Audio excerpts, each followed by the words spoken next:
আমরা এখন আছি রাজবাড়ী জেলার গোয়ালন্দ উপজেলার গোয়ালন্দ পাক দরবার শরীফে। এখানে গতকাল এই যে পাক দরবার শরীফ, এই দরবার শরীফে হামলা এবং অগ্নিকাণ্ডের ঘটনা ঘটে। এই হামলা এবং অগ্নিকাণ্ড ঘটনার যে সূত্রপাত সেটি বেশ কয়েকদিন ধরেই কিন্তু এই পরিস্থিতি তৈরি হয়। আমি একটু দর্শকদের জানাতে চাই, আগস্ট মাসের যে 23 তারিখ, সেই 23 তারিখে নুরুল হক নুরাল তিনি মৃত্যুবরণ করেন। ওয়ালটন এখন দেশের সীমানা পেরিয়ে পৌঁছে গিয়েছে 50টিরও বেশি দেশে।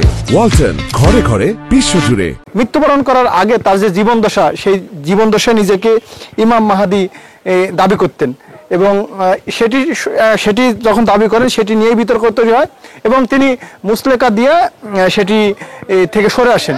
এরপরে 23 তারিখে মারা যাওয়ার পরে তার লাশ একটি বিশেষ কায়দায়, অর্থাৎ এখানে আমরা যারা বিক্ষুব্ধ জনতার সাথে কথা বলেছি তারা বলেছেন যে মাটি থেকে প্রায় 12 ফুট উঁচু সেখানে কবর দেওয়া হয়। এটি নিয়ে বেশ উত্তেজনা চলে আসছিল। এখানে ইমাম আকিদা রক্ষা কমিটি নামে একটি কমিটি হয়, তারা বলছিলেন, প্রশাসনের কাছে বারবার বলে আসছিলেন যে এটি ইসলামের যে রীতি সেটি মেনেই যেন এই কবরটি এই সংস্কার করা হয়, কিন্তু সেটি আসলে করা হয়নি। গতকাল এখানে বিক্ষোভ মিছিলের আয়োজন করেন ইমাম আকিদা রক্ষা কমিটি।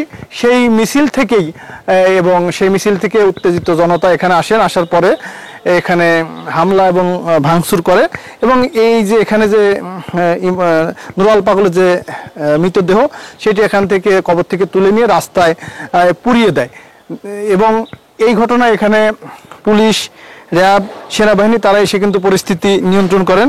এখন এখানে শুনশান নীরবতা, অতিরিক্ত পুলিশ এখানে মোতায়েন করা রয়েছে। তবে উৎসুক জনতা মাঝে মাঝে এসছেন দল বেঁধে, তারা আসলে বিষয়টি দেখতে এসছেন। সব মিলিয়ে আমাদের কাছে এতটুকুই। আর এই ঘটনা নিয়ে আরেকটি তথ্য দিতে চাই, সেটি এই ঘটনার প্রেক্ষিতে পুলিশের 2টি গাড়ি এবং উপজেলা নির্বাহী কর্মকর্তার একটি গাড়ি ভাঙচুর করা হয় এবং সেই ঘটনায় একটি মামলা দায়ের হয়। এই মামলাটি দায়ের করেন গোয়ালন্দ থানার একজন পুলিশ সদস্য। তিনি 3000 থেকে 3500 অজ্ঞাত ব্যক্তিকে আসামি করে মামলাটি দায়ের করেন। এখন পর্যন্ত কোনো গ্রেপ্তার নেই। এখানে অতিরিক্ত পুলিশ মোতায়েন করা হয়েছে।